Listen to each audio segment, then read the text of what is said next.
လာပေါင်းနဲ့ပြည်စုံကြပါစေပေါ့နော်ကျွန်တော်ကိုစီတူပါကျွန်တော်တို့ဒီနေ့ဗနေ့ရက်လဲဆိုဒီနေ့9ရက်6လပိုင်း2025 7နာရီ1မိနစ်အတွက်ပေါ့နော်ကျွန်တော်တို့နေ့တိုက်ကနန်းတကွကောင်းရှိမယ်တကွကောင်းတဲထိုးရမယ်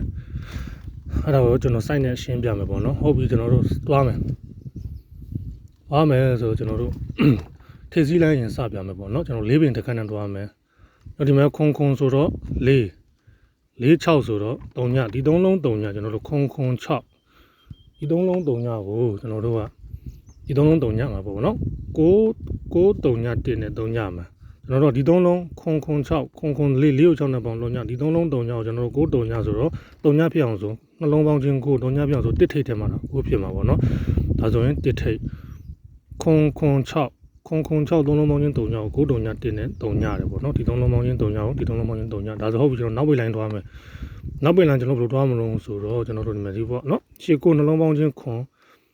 6နဲ့ပေါင်းတော့3ဒီ3လုံးပေါင်းချင်း3ပေါ့ရှေ့9 6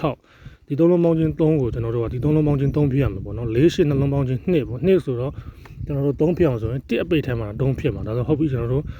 9 8 6 3လုံးပေါင်းချင်း3ကိုကျွန်တော်တို့4 8 1နဲ့3ပဲပေါ့ဒါဆိုဟုတ်ပြီကျွန်တော်1ထိပ်1အပိတ်ပေါ့နော်ဒါကျွန်တော်ပြောရှင်းပါပါခုံ6ခုနဲ့ပေါင်း4 6 3ညဒီ3လုံး3ညကိုကျွန်တော်တို့က9 3ည1နဲ့3ညမှာဒါဆိုရင်1ထိပ်ခုံ6 3လုံးပေါင်းချင်း3ညကို9 3ညဆိုတော့3ညဖြစ်အောင်ဆိုရင်1ထိပ်ထဲမှာဒါ3ညဖြစ်မှာပေါ့ဒါဆိုရင်9 3ည1 3လုံးပေါင်းချင်း3ညဆိုတော့1ထိပ်ဒါဆိုဟုတ်ပြီကျွန်တော်8 9နှလုံးပေါင်းချင်းခုံ6နဲ့ပေါင်းတော့3 8 9 6 3လုံးပေါင်းချင်း3ကိုကျွန်တော်တို့4 8 1 3လုံးပေါင်းချင်း3ပဲ4 8နှလုံးပေါင်းချင်းဆိုတော့2ကို1ပြောင်းဆိုကျွန်တော်1ပိတ်ထဲမှာဒါဆို1ပိတ်ဒါဆို1ထိပ်1ပိတ်1ပေါ့နော်ဒါဆို1ထဲထိုးခွက်ပေါ့နော်အပူဆိုတော့အာဇာမရှိဘူးအဲ့ချိန်မှာတော့ပေါ့နော်ဒီကနေ့တော့အာဇာမလို့အပူပေါ့နော်ဒါဆိုဟုတ်ပြီကျွန်တော်တို့ဆက်သွားမယ်ပေါ့နော်ကျွန်တော်တို့4 5နှလုံးပေါင်းချင်း9 4 5နှလုံးပေါင်းချင်း9တင်တဲ့ပေါင်း3ညပေါ့နော်4 5နှလုံးပေါင်းချင်း9တင်တဲ့ပေါင်း3ညဒီ3လုံးပေါင်းချင်း3ညကို4 5လုံးပေါင်း9တင်တဲ့ပေါင်း3ညဒီ3လုံးပေါင်းချင်း3ညကိုကျွန်တော်တို့ဒီ3လုံးပေါင်းချင်း3ညနဲ့တွားမယ်ပေါ့5 2 3 5နဲ့ဆိုတော့ခုံ3ညဖြစ်အောင်ဆို3ထိပ်ထဲမှာတော့3ညဖြစ်မှာပေါ့နော်အဲဒါဟုတ်ပြီကျွန်တော်တို့ဒီမှာ4 5 1 3လုံးပေါင်းချင်း3ညကို5 2 3 3လုံးပေါင်းချင်း3ညပေါ့ဒါဆို3ထိပ်ဟုတ်ပြီကျွန်တော်ဒါဆိုနောက်ပိတ်လိုင်းတွားမယ်9 5နှလုံးပေါင်းချင်း4 4ကို1နဲ့ပေါင်းတော့5ဒီ3လုံး5ကိုကျွန်တော်ဒီ3လုံးပြန်5မယ်ပေါ့ဒါဆို9 3ညနဲ့ဆို9 5ပြောင်းဆို6ပိတ်ထဲမှာတော့5ဖြစ်မှာပေါ့နော်ဒါဆိုရင်9 5 1 3လုံးပေါင်းချင်း5ကို3ည9 6 3လုံးပေါင်းချင်း5တယ်ပေါ့နော်ဒါဆိုရင်ခဏတော့ဘယ်လိုပြောအဖြူဆိုင်ပေါ့နော်ပေါင်းချင်းနဲ့အဖြူဆိုင်နဲ့တွားတယ်ဒါဆိုဟုတ်ပြီကျွန်တော်ဒီမှာ3ထိပ်6ပိတ်3 6တဲ့ပေါ့နော်ဒါဆိုဟုတ်ပြီကျွန်တော်ဒီနေ့မနေ့အတွက်တိုးခွက်ပေါ့နော်ဒါဆိုဟုတ်ပြီကျွန်တော်တို့ဒီနေ့မနေ့တော့ထိုးခွက်ကိုဘယ်လိုယူမလဲဆိုကျွန်တော်ဒီမှာပေါ့နော်ငါ3နှလုံးပေါင်းချင်း8ကိုလုံးနဲ့ပေါင်း1ပေါ့ဒီ3လုံး1ကိုဒီ3လုံး1 3 3 6 6 5 1 5 3 8 8 3 1ပေါ့ဒီ3လုံး1ကိုကျွန်တော်တို့ကထေစီးတန်းဆိုကျွန်တော်ဒီမှာဒီတန်းသွားမှာပေါ့နော်ကျွန်တော်4 5နှလုံးပေါင်းချင်း9ရှိတယ်1ဖြစ်အောင်ဆိုကျွန်တော်တို့ကဘာထည့်ရမလို့ဆိုကျွန်တော်2ထိပ်ထဲမှာ1ဖြစ်မှာပေါ့နော်9 2နဲ့ပေါင်းမှာ1ဖြစ်မှာပေါ့ဒါဆို4 5နှလုံးပေါင်း9 2နဲ့ပေါင်းတော့1ပေါ့နော်ဒီ3လုံး1ကိုဒီ3လုံး1ထားဗျာကျွန်တော်ပြောရရှင်းတယ်ပေါ့နော်အဲဟုတ်ပြီကျွန်တော်ဒီမှာ9 3 3ဒီ3လုံးပေါင်းချင်း1ကိုကျွန်တော်တို့ဒီမှာ4 5 2နဲ့1မှာပေါ့4 5လုံးပေါင်းချင်း9 1ပြောင်းဆို2ထိပ်ထဲမှာ1ဖြစ်မှာဒါဆို2ထိပ်စီဒါဆိုဟုတ်ပြီကျွန်တော်နောက်ပိတ်လိုင်းသွားမယ်6 5နှလုံးပေါင်းချင်း1ကို3နဲ့ပေါင်းတော့4ဒီ3လုံးပေါင်းချင်း4ကိုကျွန်တော်တို့ကဒီ3လုံးပေါင်းချင်းပြန်4မှာ8 3ညဆိုတော့8ရှိတယ်4ပြောင်းဆိုကျွန်တော်တို့က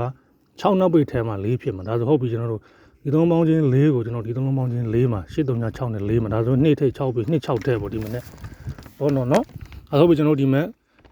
9ရက်6လပိုင်း9ရက်နဲ့17နာရီ1မိနစ်အတွက်ကဏ္ဍ26တစ်ခွက်ပေါ့နော်တဲ့ကဏ္ဍဖြစ်တယ်ဟုတ်ပြီကျွန်တော်ပြန်ရှင်းပြမယ်ကျွန်တော်တို့ရိုးလေးရိုးရှင်းမှတွားမယ်ပေါ့နော်ခုံနှလုံးပေါင်းချင်းနှလုံးပေါင်းချင်း6ခုံနှလုံးပေါင်းချင်း4ကို6နဲ့ပေါင်း3ညဒီ3လုံး3ညကိုကျွန်တော်တို့က9 3ည1နဲ့3ညမယ်ပေါ့9ရှိရတဲ့အတွက်ကြောင့်3ညပြောင်းဆို1ထိပ်ထဲမှာရမယ်ဒါဆိုရင်1ထိပ်8 9နှလုံးပေါင်းချင်းခုံ6နဲ့ပေါင်းတော့3ဒီ3လုံးပေါင်းချင်း3ကိုကျွန်တော်တို့ကဒီ3လုံးပေါင်းချင်း3ကိုကျွန်တော်တို့က3ဖြစ်အောင်ဆိုရင်ဗာထိတ်ထဲမှာရမလဲဆိုတော့ sorry ဗျာလေရတိုက်ရှေ့ကနှလုံးပေါင်းချင်းခုံ6နဲ့ပေါင်း3ဒီ3ပေါင်းချင်း3ဆိုကျွန်တော်တို့က3ဖြစ်အောင်ဆိုရင်4 8နှလုံးပေါင်းချင်း2ရှိတယ်3ဖြစ်အောင်ဆိုရင်1ပိတ်ထဲမှာ3ဖြစ်မှာဒါဆိုရင်4 8 1 3လုံးပေါင်းချင်း3ဒါဆို1ထိပ်1ပိတ်1ပေါ့နော် ဒီမှာဟုတ်ပြီကျွန်တော်နောက်တစ်ခါတွားမယ်၄ငါနှလုံးပေါင်းချင်းကိုတင်တာပေါင်း3ညဒီ3လုံးပေါင်းချင်း3ညကိုကျွန်တော်ဒီနှလုံးပေါင်းချင်း3ညဖိတ်မှာပေါ့နော်3ညဖိရမယ်ဆိုတော့ကျွန်တော်တို့2ငါနှလုံးပေါင်းချင်းခွန်ရှိရတဲ့ကြောင့်3ညဖိအောင်ဆိုရင်3ထိပ်ထဲမှာ3ညဖိမှာဒါ3ထိပ်အဲဆိုဟုတ်ပြီကျွန်တော်နောက်ပိတ်လိုင်းတွားမယ်9ငါနှလုံးပေါင်းချင်း4ကိုတင်တာပေါင်းတော့9ဒီ3လုံးပေါင်းချင်း9ကိုကျွန်တော်ဒီ3လုံးပေါင်းချင်း9ဖိအောင်လုပ်ရမယ်ဆိုတော့3ည9နှလုံးပေါင်း9ရှိတဲ့ကြောင့်9ဖိအောင်ဆိုရင်6ပိတ်ဒါဆို3ည9 6 3လုံးပေါင်းချင်း9 3ထိပ်6ပိတ်3 6တဲ့ပေါ့နော်ဒါဆိုဟုတ်ပြီကျွန်တော်အခုဒီနေ့မနေ့အတွက်ကနပေါ့နော်3ငါနှလုံးပေါင်းချင်း8ကို3နဲ့ပေါင်းတော့1ဒီ3လုံး1ကိုကျွန်တော်တို့ကဒီ3လုံး1မှာပေါ့နော်ကျွန်တော်4ငါနှလုံးပေါင်းချင်း9ကို1ဖြစ်အောင်ဆိုကျွန်တော်2ထိပ်ထဲမှာ1ဖြစ်မှာဒါဆိုရင်2ထိပ်ဟုတ်ပြီကျွန်တော်နောက်ပိတ်ကတ်သွားမယ်6ငါနှလုံးပေါင်းချင်း1ကို3နဲ့ပေါင်းတော့4ဒီ3လုံးပေါင်းချင်း4ကိုကျွန်တော်တို့ဒီ3လုံးပေါင်းချင်းပြန်4မှာ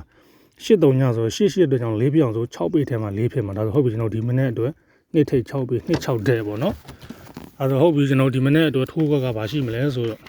ဒီမနေ့12နာရီတမိနစ်ထိုးက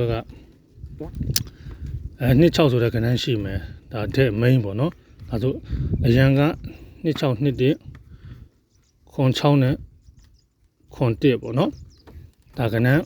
အရန်ကဏ္ဍဖြစ်တယ်ဒါကတော့အရန်ပေါ့နော်